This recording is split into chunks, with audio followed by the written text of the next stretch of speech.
Now, it's huge, it's here, and tomorrow it opens to the public.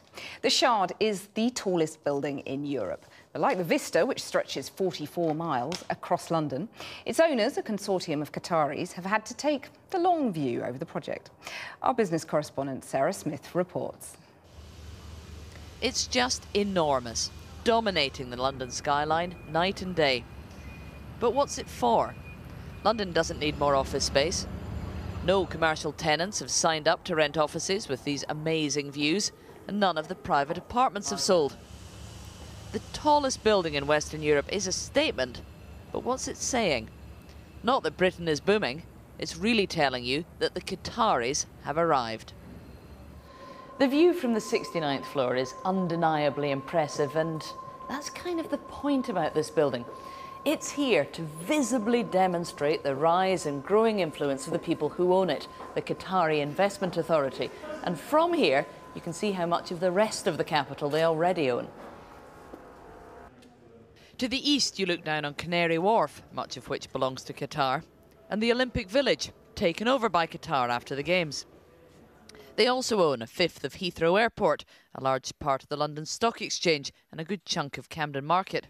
It was Qatar who built the world's most expensive block of flats in Knightsbridge, just round the corner from Harrods, also owned by the Qatari government's sovereign wealth fund. So if you don't shop at Harrods, and if you don't live in a multi-million-pound apartment, why should you care that the Qataris are buying up all these London landmarks? Well, they also own more than a quarter of Sainsbury's. They control the vast majority of the liquid natural gas imported into this country. And during the credit crunch, Barclays Bank was propped up with Qatari cash. Should we be worried that so much of what you can see from the Shard is owned by overseas investors? Yes, of course it is something to be concerned about.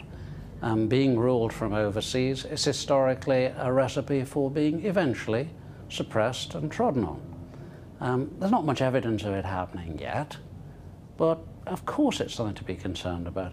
You'd like to have control of your national assets. Sovereignty does matter.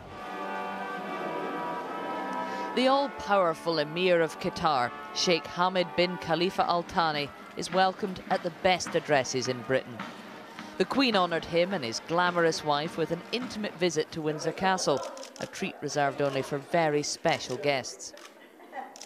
But his trip was marred by union protests over Qatari ownership of the company renting properties to Southern Cross care homes, and worries that these foreign landlords were not acting in Britain's best interests.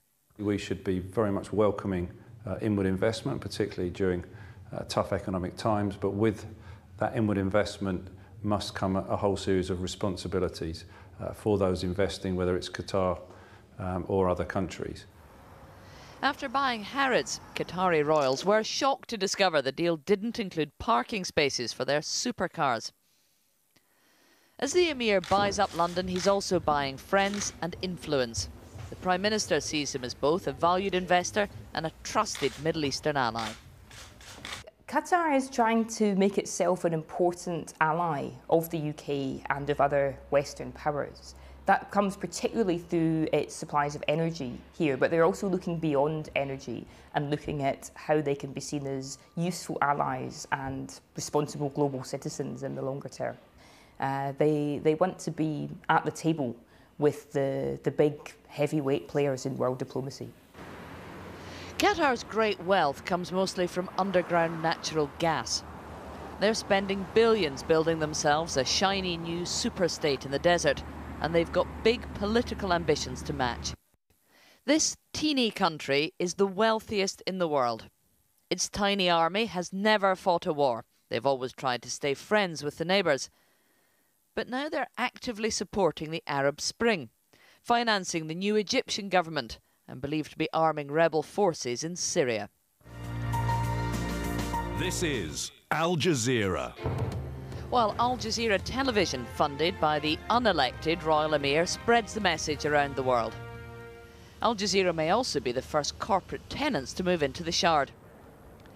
Qatar's invested over £10 billion in the UK, and right now we need their cash while enjoying their friendship, which is just as well, because we can no longer afford to fall out with Qatar.